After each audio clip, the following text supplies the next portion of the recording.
All right, my friends, we are recording. It's Monday, July 15th and 2024. And welcome to ACIM Talks with Reverend Jim. As usual, this is a lively group. Who the heck knows where the session may lead?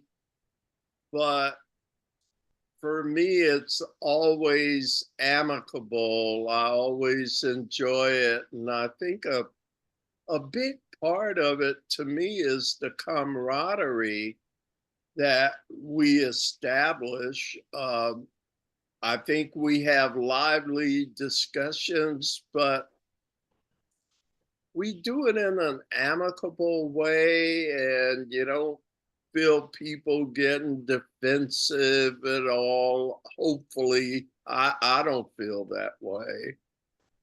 And we come to some conclusions that I think are helpful for everyone. So I'll chalk it up to the Lord works in mysterious ways. But I'm enjoying the ride so far, and I hope you are too. Definitely. Yes. As promised, at the end of last week, we switched our agenda, rotated it, so we don't start with the more, we go back to our Oracle text reading. I watched the recording from last week and I found it was very interesting and in terms of self-reflection, and not to get back into it or anything. I learned how I misunderstood some of the comments, and to me it contributed to taking us off on some varied directions. But that's just an insight that I trust you enough to just share. We're all in this thing together. So, hey, I'm back in the saddle again. We are on pay. We're in the A Course in Miracles book. And I'm happy to announce that we made it to group 2, our Oracle selection. What is it, almost like a year ago that we made this choice? So based on our spirit-led conclusions, we're on page 215, and it's chapter 12 called The Holy Spirit's Curriculum. Is anyone familiar with this chapter at all before we start the reading? Any overall thing you remember about it? Any passages, any phrases? Could you sum it up for us?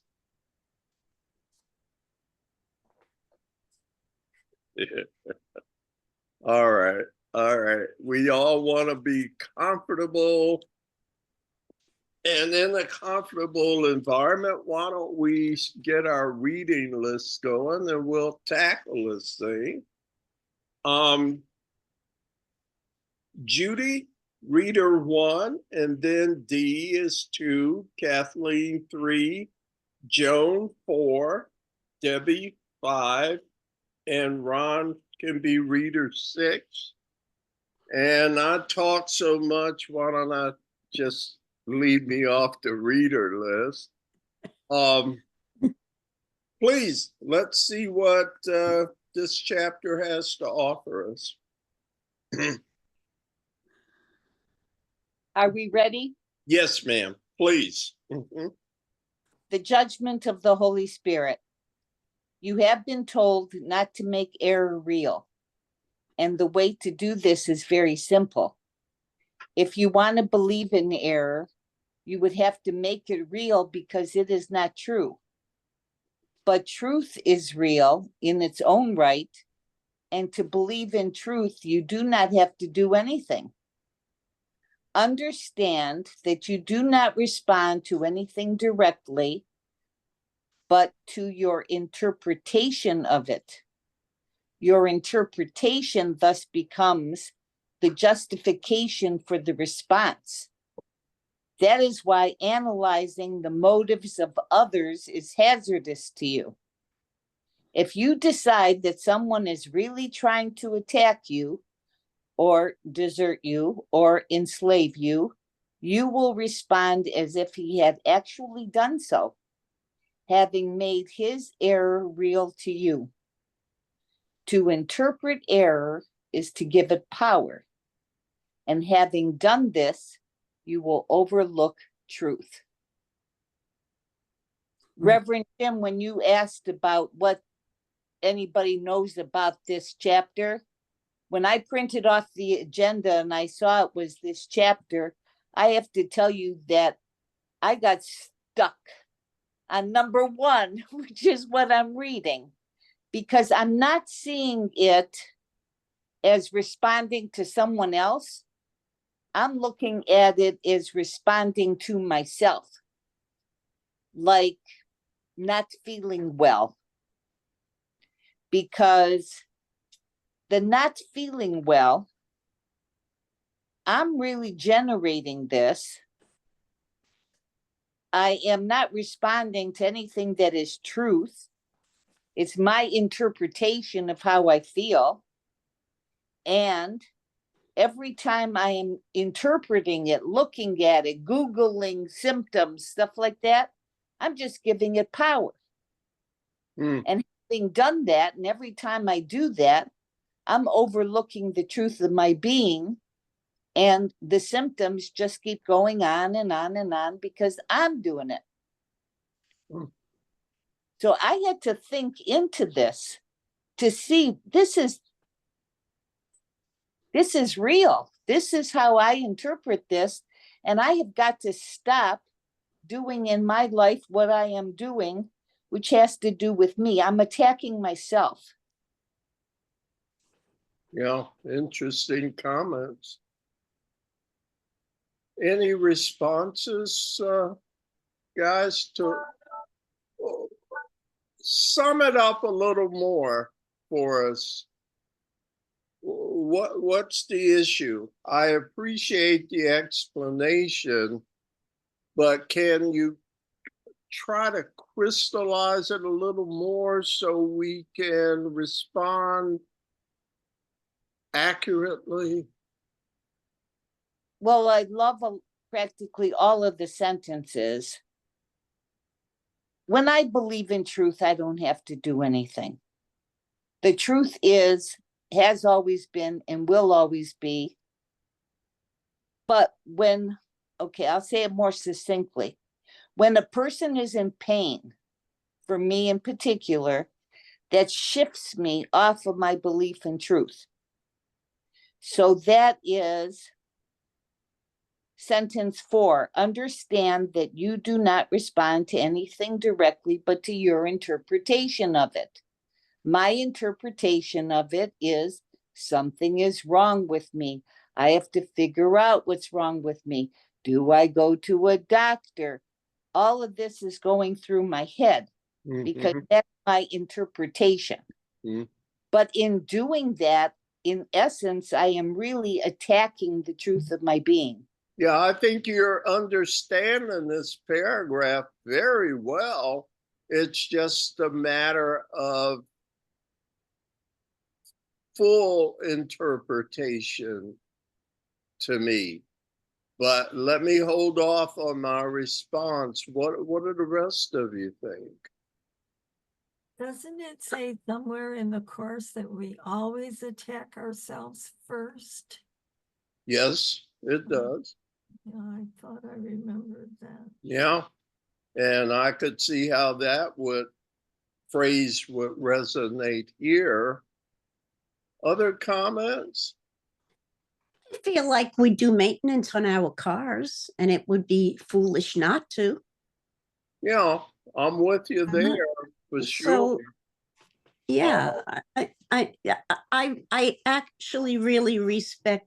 I study something called metapsychiatry also, and their take on it is you do what you need to do until you know what you need to know. I'm with you. And that's kind of the point I was gonna make as well. Okay. I like the last sentence, because part of it says to interpret error is to give it power, and having done this, you will overlook the truth. Yeah. I believe we spend too much time interpreting error, or spending too much time thinking about the mistakes that we made, Yes, and sir. not enough time being grateful for all the things we've done right. Oh, And the mistakes we make is in part not turning it over to the Holy Spirit, but trying to figure it out on our own. yeah. And the learning process is that we don't know enough in many cases to figure it out on our own. Yeah. Thank you, Ron.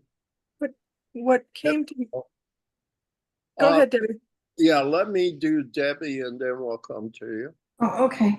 Well, I was just gonna say, I mean, this has come up in other groups, like in the reflections group that I'm in, which is another group, but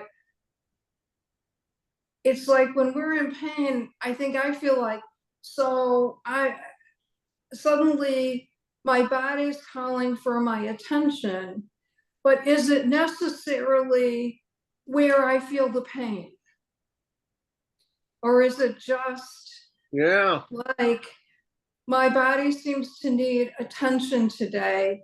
And then I try, because I'm a meditator, I'll turn it around. Okay, what is it that my body needs today? Turn the question around. What are you telling me, Holy Spirit? Wow. I'm with you there too. Yeah. It was good. Yeah, and I'll admit I don't always like the answer, but it's worth it to ask the question.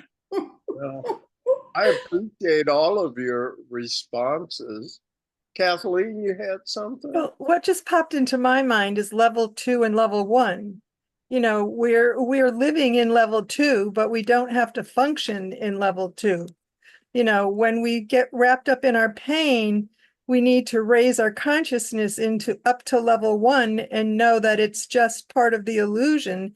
And we can, and just an example, sometimes when that happens to me and I get wrapped up in my pain, I stop and I say, okay, Kathleen, it's time to walk with your spiritual body, as opposed to your illusional body, because in my spiritual, when I start walking with my spiritual body, I walk much better. I function much better because the emphasis is not on the pain. The emphasis is, okay, this is where I'm at, but this is also where I'm at. See what I'm saying? Just still,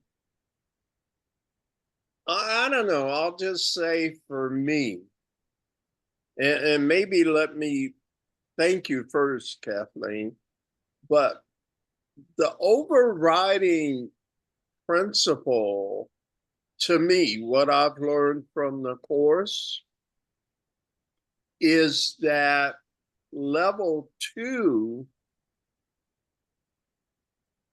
has been transformed and now has a different purpose. Exactly. So if you can see the connection,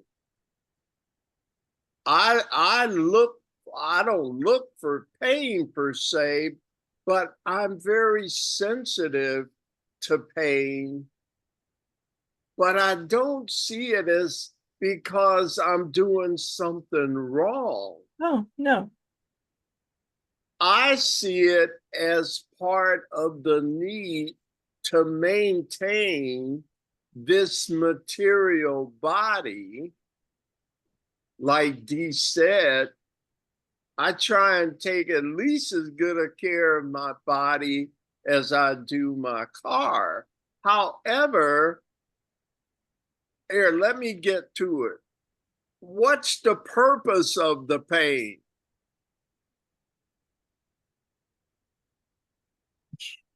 If you want to really see the big picture, just be open to, okay, so for me, the whole thing is there's this plan of salvation, right?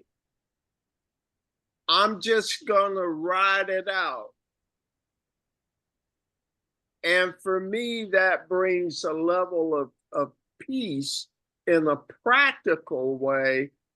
You know, go get your next checkup, go make your next doctor's appointment, do all the things you're supposed to do to, you know, to follow this up in your best level 2 interest,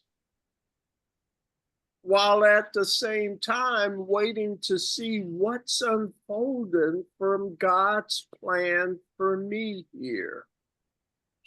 So the fact that I have pain doesn't mean I'm doing something wrong. Nope.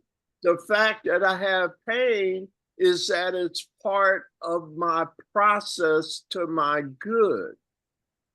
It's part of the awakening. And so in the meantime, if I could bring these together, it doesn't mean that I don't take an aspirin or take my meds or go to the doctor or have that blood test or have that MRI. It's like, first of all, I'm not a body, but it's interesting to see how it walks through to this awakening. So I'm going to take my hands off of it. There is no blame involved. I'm just going to do nothing essentially except let it play out. At best, I won't be on this plane forever. I don't know if many folks that have yet survived this transition. Okay, so whether it happens tomorrow or a year from now or whatever, what control do I have over any of that? But at least I had the faith to let it, you know, and knowing, doing what I can to minimize things. You with me, Judy? I appreciate what everybody is saying. This really helps me. That's why we're all here, buddy. All right. So it doesn't mean, you know, there won't be some pain or whatever, but having this kind of lucid dreaming that we're doing should help direct you through the process and mitigate the pain, because you don't deserve to suffer. You're not doing anything wrong. We're just committing to this higher power. How are we doing? Very well. You know, I think also that I think I could put the course into practice while going to a doctor or taking medicine, in that I don't have to, I could stay with it with love instead of moving into fear. Yeah. And I think that's an important component for myself. Mm-hmm. One of the things, silver linings of the pandemic for me, is that what a nerd I am. I invested in a 10-year plan. And part of that plan was to be completely proactive with my medical care. So I keep all my appointments. I'm proactive that I get the whatever my insurance and that what I deserve. I have the finest brains in the world working on this body. Why is that a nerd? A 10-year plan? Well, I I don't, don't think so. It's just that I don't make that public to too many people like I'm doing tonight, right? okay. But the idea is, practically speaking, I'm not a body. But don't play it cheap. It's an extraordinary vehicle. In and of itself, it's a miracle. I mean, for better or worse, we're the height of creation on this planet. So don't play it cheap. Pay attention to it. It won't run forever. But I want to have it run as long as I'm doing what I'm supposed to the hell be doing here. Mhm. And it would be equivalent to saying I'm not going to eat or drink water. Right. I mean, 'Cause that's it's not just as real. much magic as anything, or wear Yes, my eyeglasses, or So let you know. the whole thing play out with gratitude. Yeah. It's Can- unfolding the way it should. Go ahead, dear. I'm sorry.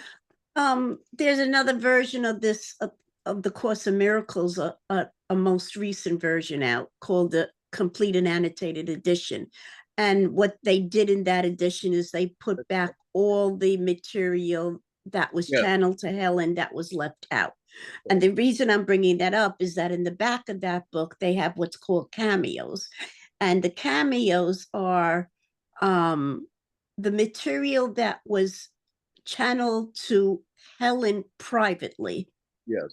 It's not part of the Course of Miracles per se. And there's 33 cameos. And in one of the cameos, Bill Thetford asked Jesus if he should go get his flu shot. And he was told yes. Yeah. You know, you lead your normal life. I'm not a body, but I mean, think about it. It's an incredible bio machine. Well, that answer was significant to me. That he asked that question and that was the answer. Yeah. That's significant, you know? Well, looks like Judy's gotten us off to a rousing start. Wouldn't you agree? Shall we? It's a great question. It's going. Yeah, it's a great question. Yes. Because here it says we need do nothing, but really, we're not to. I don't ignore my car; or it won't run. Here, let me add something to that. Go over to lesson 135 with me, because maybe I'm wrong, but I just think it's helpful to also share with you this statement. It's lesson 135 on well, it starts on page 252. Are y'all there? Yeah. Yes. Yes. Go to paragraph 11. A healed mind does not plan, but there's more, right? Right? Mhm. Yes. It carries out the plans that it receives through listening to wisdom that is not its own. So I don't plan, but I do carry out plans. Right. So when it says I do nothing, it doesn't mean you sit there, you're a vegetable, you don't get out of bed. True. But this voice will tell you when to get out of bed, what direction to take, how to find your way to your appointments through the day, and bring you home at night and put you to sleep. And maybe even lead me to the best doctor for myself. See, it's like total trust that the process is working out for my good. The good, the bad, and the ugly. And that kind of mitigates the direct suffering when we see it as a play playing out or a movie. Yes? I think for me, there would not be the good, the bad, and ugly anymore if I really trusted in God's plan and followed it. I wouldn't see it that way. I'd see even something wrong with the body as for my own highest good. I will learn. There'll be a lesson here that I learned. Yes. That's helpful. Transforming the differences and merging it into one. Mm-hmm. Everything. Oh Lord. Go to lesson 25. I'm so sorry. To me, the good, the bad, and the ugly brought me on this path. So, why would I label it that anymore? Look at 25 and I promise. Lesson 25? Stop. Yeah. Okay. Just ask. 25. Page 38. Yeah, page 38. It says in paragraph 1. I'll just start from the beginning. Purpose is meaning. Today's idea, I do not know what anything is for, explains why nothing you see means anything. You do not know what it is for. Therefore, it is meaningless to you. Everything is for your own best interest. That is what everything is for. That is everything's purpose. That is what everything means. Do you see why I thought of that one? Mm-hmm. Mm-hmm. It's all blended into good. Mm-hmm. Remember, you have no enemies. Just let it play out. I know what I'm doing. In the meantime, does that help to allay your fears? Yeah. In all situations? Yeah. All right, well, I'm going to shut up. I didn't do.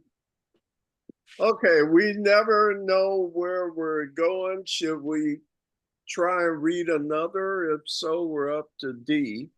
I'm wondering what Judy's conclusion of this all is for herself. Where is she now with the question that you posed? I wrote down a lot of notes, but the one that has stuck with me the most is, what are you trying to tell me, Holy Spirit? Great. What is this lesson that my body is expressing? Relax as best you can. If for no other reason, then we're in a long-term process here that you call your life. I'm not going to steer you wrong. If I die tomorrow, it's for my good. That's how much all in So knowing the outcome, what else can we be but grateful? I think, who was it, Joan, or originally mentioned, all you can think is gratitude because I'm part of this wondrous happy ending.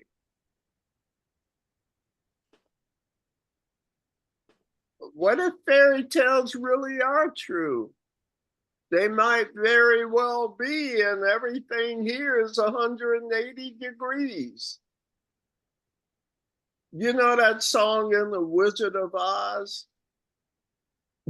Where the Munchkins or something, they're singing da da da da da da, and a couple of tra-la-las. That's how we laugh the day away in the merry old land of, y'all know that song? Yeah. Yeah. And listen to the bridge to the song. It says, we get up at 12 and start to work at 1. Take an hour for a lunch, and then at 2 we're done. Jolly good fun. Do, do, do, do, do, do. What if that's real Mm-hmm. and what we think is the illusion? Consider the lilies of the field. They do not work nor toil. And look how well, I mean, it's like they just trust, and boy, they do pretty well, right? Mhm. I'll stop. Mm-hmm. Boy, we took a turn, didn't we? No, we're on course. Do you want to do more of this or switch? What say ye, my mighty companions? We didn't, paragraph 2 is where we are. Do you want to do more, or? Yeah, let's do 2. Okay, we're up to D. The analysis of ego motivation is very complicated, very obscuring, and never without your own ego involvement. The whole process represents a clear-cut attempt to demonstrate your own ability to understand what you perceive. This is shown by the fact that you react to your interpretation as if they were correct. You may then control your reactions behaviorally, but not emotionally. This would obviously be a split or an attack on the integrity of your mind, pitting one level within it against another. Yeah. And Kathleen, do 3 and then we'll talk, okay? Sure. There is but one interpretation of motivation that makes any sense. And because it is the Holy Spirit's judgment, it requires no effort at all on your part. Every loving thought is true. Everything else is an appeal for healing and help, regardless of the form it takes. Can anyone be justified in responding with anger to a brother's plea for help? No response can be appropriate except the willingness to give it to him. For this and only this is what he is asking for. Offer him anything else, and you are assuming the right to attack his reality by interpreting it as you see, interpreting it as you see fit. Perhaps the danger of this to your own mind is not fully apparent. If you believe that an appeal for help is something else, you will react to something else. Your response will therefore be inappropriate to reality as it is, but not to your perception of it. To me, that is, if you had asked me to summarize this chapter, it would be pretty much paragraph 3. Mhm.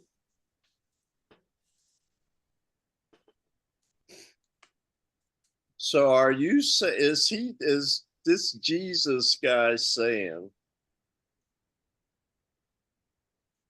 that when this brother attacked me,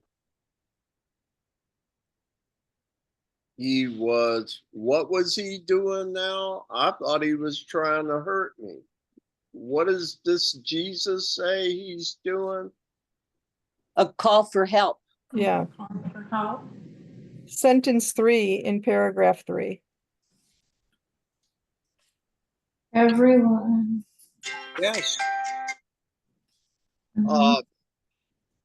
So is he saying all those times that I thought someone was attacking me,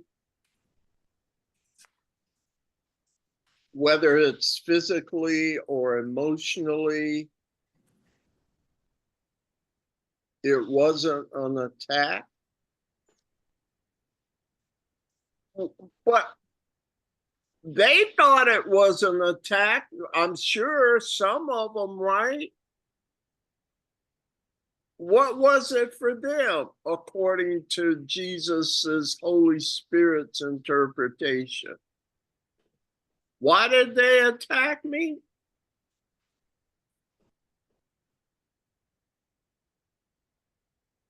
There are only two sides.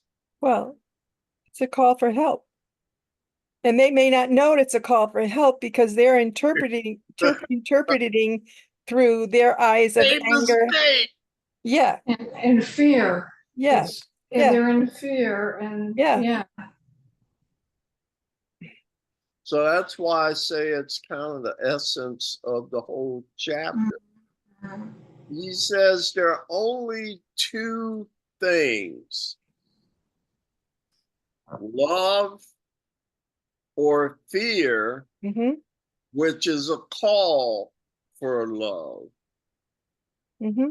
So the only things going are expressions of love and calls for love. If I had known that, Jesus said, maybe my responses would have been different.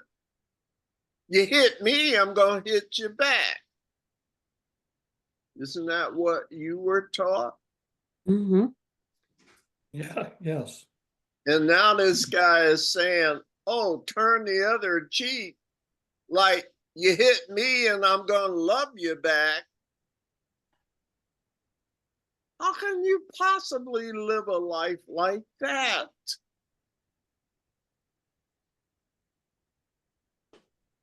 Well, I'd certainly have to think a lot differently on a daily basis to even try and exist in a world like that.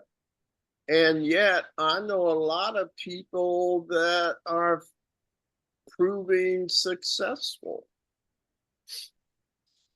Comments?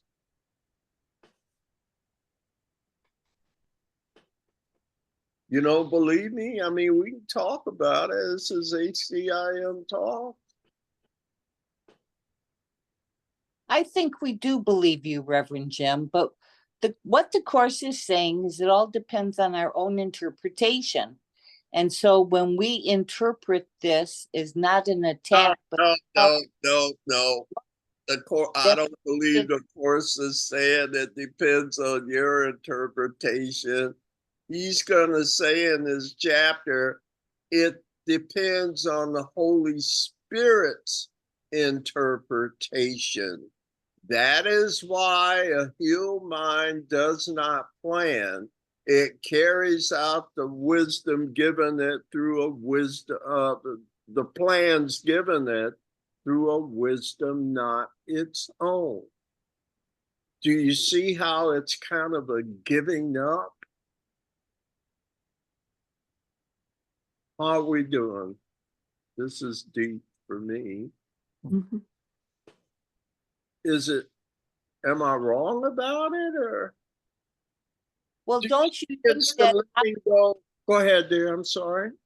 I'm thinking that our interpretation of anything in life depends on how much we are open to the truth and to the Holy Spirit. Mm.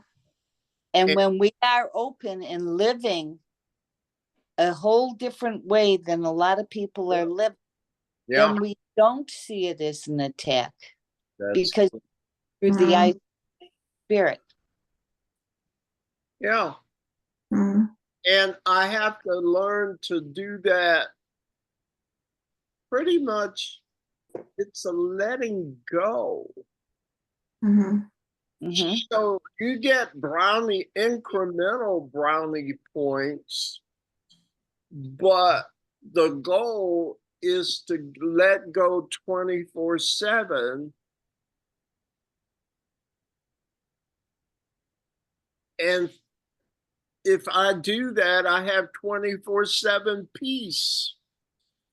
Are you saying that what we're letting go is the thinking process and what we're opening up to is the love that we are? I'm trying to stop thinking and let my thinking be done by the Holy Spirit 24/7.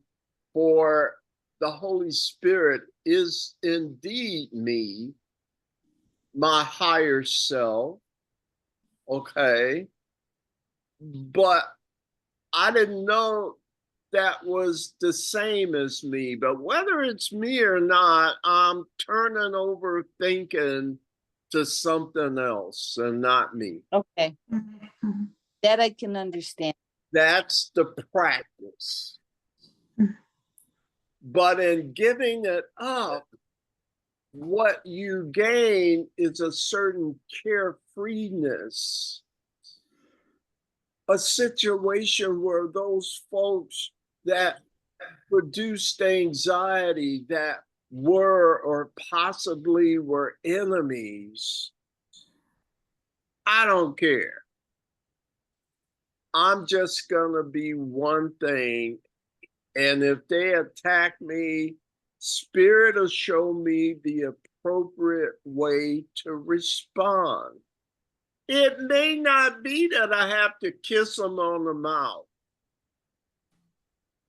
It may be saying what I have to say in an eloquent way, or in a way that Spirit knows may be able to reach a portion. I don't know, but I don't care. I trust it'll be better than if I tried when I used to try and do it. And the thing that keeps me sucked in is that it does seem to work. It's weird, right? I know a lot of people that get into this carefree mode and would report back that they're happier no matter what. So that's reward in itself to try it, I'm saying. Dee's shaking her head. I got any? So, Yeah, Deb? well, I just thought of this when you were talking about the, turning the other cheek. And I thought of a different way of looking at that. Rather than responding right away, when we turn the other cheek, it gives us a chance to ask for how else can I respond here? Yeah. What can I do here that's loving? And that's all this is asking for. Yeah. You know how they used to say, what would Jesus stop and think? What would Jesus stop and count to 10? Pause. And whereas before I had a knee-jerk reaction, I am consciously not, I'm going to practice not doing that this time, just this time, and see what happens. And trust that I don't have to plan, but the one that's going to give me the plan will tell me how to handle it.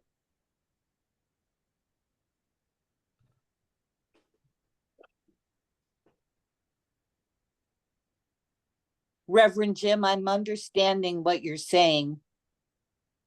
It's letting go. Right, and it's admitting that I do not know. And that's just being honest. Isn't that one of the characteristics of a teacher of God? Lesson 25. I do not know what anything is for, is the doorway to salvation. It's that honest affirmation to an honest truth. But if I admit that, then I'll be open to learning what it's for. If I believe a certain thing, I'm shut off from what the truth is, for better or worse, right? So we are indeed true truth seekers, I would say. Is this getting too deep, or Oh. you want to do some more? Sure. It makes perfect sense. So thank you. All right, let's devote this evening to the chapter 12, it looks like. We're up. Kathleen, did you read? Yeah, you read, right? Kathleen? Is she still? Kathleen? Oh, you don't want to go to the other book? No? No, Okay. let's just, do you mind? Okay. I don't care, whatever. Yeah, Kathleen, I read, we're now on paragraph 4. thank you so much. I'm getting confused here. So we're up to Joni. Okay, paragraph 4. There is nothing to prevent you from recognizing all calls for help as exactly what they are, except your own imagined need to attack. It is only this that makes you willing to engage in endless battles with reality, in which you deny the reality of the need for healing by making it unreal. You would not do this except for your unwillingness to accept reality as it is, and which you therefore withhold from yourself. You know, Mm. oh man, I don't know. I'm getting, first of all, is that okay to continue here, or did you really want to switch over? It's fine with me Fine either with way. me. No, it's fine, it's fine. I just, yeah, it's fine. Okay. I like the idea of continuing. All right, Sure. thank you. Thanks to all of you. Okay. What's being said in 4? Should we read some more? Would that help? Or Well, I like that last sentence, that you would not do this except for your unwillingness to accept reality as it is, and which you therefore withhold it from yourself. withhold what from yourself? Reality. You can't, Do you like, see whoa. it? Do you see how we're back to this tiny mad idea that's so enticing, that there's something in us that don't want to let it go completely, and its benefits will only be maximal to the extent that we do it completely. I felt a little something. Well, okay, that's nice. Did you like it? Then, against all odds, maybe we'll try it again. But please don't misunderstand. You'll see the real benefits when we do it consistently without allowing our egos to interfere. It's not hard, but it's so different. Mhm. I mean, I would say it's hard if you had to struggle to see any benefit, if you had to work for years, but it's reciprocal according to your willingness. So it's only kind of hard in the beginning, but as we see the results, it helps renew commitment. But you have to come out of the gate, right? That's kind of been my experience with this thing. Anything else on paragraph 4? Anything else you want to say in general? Then we're up to I'm sorry, No. up to Debbie. Yep. Okay, paragraph 5. It is surely good advice to tell you not to judge what you do not understand. No one with a personal investment is a reliable witness, for truth to him has become what he wants it to be. If you are unwilling to perceive an appeal for help as what it is because you are unwilling to give help and to receive it. To fail to recognize a call for help is to refuse help. Would you maintain that you do not need it? Yet this is what you are maintaining when you refuse to recognize a brother's appeal. For only by answering his appeal can you be helped. Deny him your help, and you will not recognize God's answer to you. The Holy Spirit does not need your help in interpreting motivation, but you do need his. So you know that I am here only to be truly helpful. And then at the end it says, I will be healed how? Let him teach me. As I let the Holy Spirit teach me to heal others, because healing is what? With the W? Wholeness. Wholeness. Which is the same as the one with the H. Holy. Holy, okay. Holy and wholeness are the same. It's creativity, its power comes. It's the same as what happens when you put 2 heads instead of 1.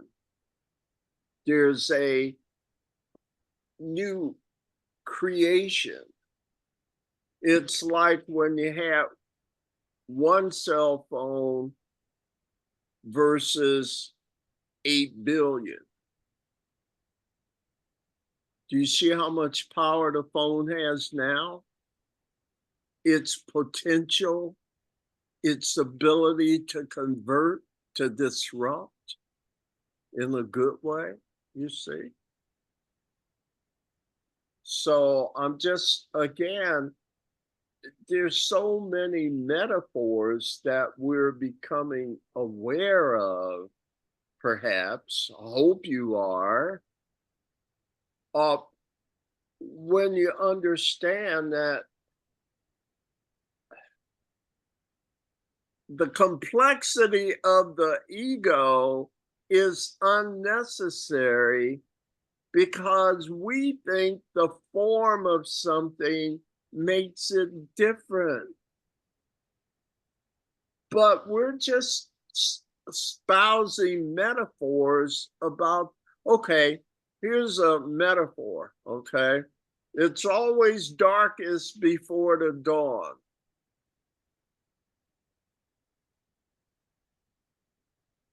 The bigger they are, the harder they fall. Okay. it isn't about how big you are or about falling. It's about the moral of the story is something deeper than that. Yes? They're just different forms, but they have the same content. And so when you start to be able to collapse all of this ego confusion, the mind becomes clear because of certain universal principles that are holistic. They work all the time, everywhere, every situation. This is what Holy Spirit knows how to do.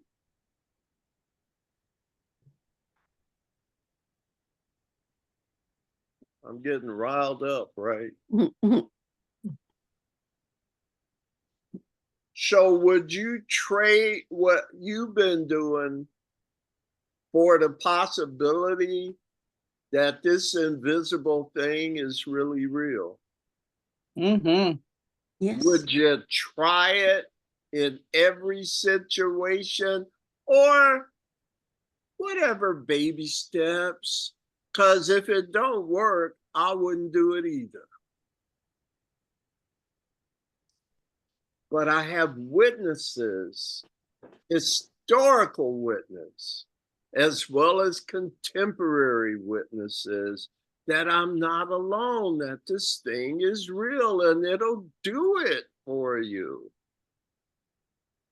So notice, this is not so much something you have to go to church for, or synagogue, or temples of worship, not to belittle any of that. But now you'll still go, but you're not seeking, putting false gods before what's inside you. And in a very experiential way. So meet the conditions to start having these experiences. This is a course in miracles. All right. Because sometimes, at least for me, I'll say stuff and I'll go, yeah, that was not even me. Mhm. And yet I like that one, the one that speaks, because sometimes I'll go, yeah, that's right. Yeah, that's right. Who said that? What did you think of it as we start wrapping up here? We only made it, didn't we finish paragraph 5? And now we'd be on 6 for next time, right? Yes. Yes. All right, so that would be the 22nd. But how do you want to wrap things up tonight and start closing out? I mean, this is getting totally unscripted. I mean, we could probably get together without an agenda and spend an hour, probably even put away A Course in Miracles and Unity books. And I enjoyed the opportunity to share with you, and I hope it is a sharing you find it worthwhile. Yes. Yes? I am Definitely. very- Yes. you. Great. All When right. we go off course, I look at as it being spirit led. You know, there's a Yeah. lesson that we need to discuss, and it's not in the book, but we're using the book to get to where we're supposed to be going. Right, right. Mhm. And notice that we let Spirit tell us which chapters to do. I And don't think any of this has been off course No, at all. I think it's a wide ranging discussion, and Mhm. quite frankly, that was some of the objectives I had for doing a show like this. So thank you for all your participation. Okay. You always make me smile, and I hope it makes you smile to see me smiling back. And It does. you've created an atmosphere where we don't have to feel intimidated by saying what we say that's in our head at the moment, whether we're totally off track or totally confused. And I hope I don't get in trouble for saying this, but remember, a good teacher never terrorizes his students. Mhm. It makes for learning failure. So my goal is to be a good teacher. So I'm feeling great. Have a good Thank rest you. of your week, everyone. You too. Thank Namaste. Thank you. everyone. Namaste. Have a blessed week, everybody. You Yep. too. You too, Ron, and everyone. See you next time. Bye-bye. Thank Bye. you.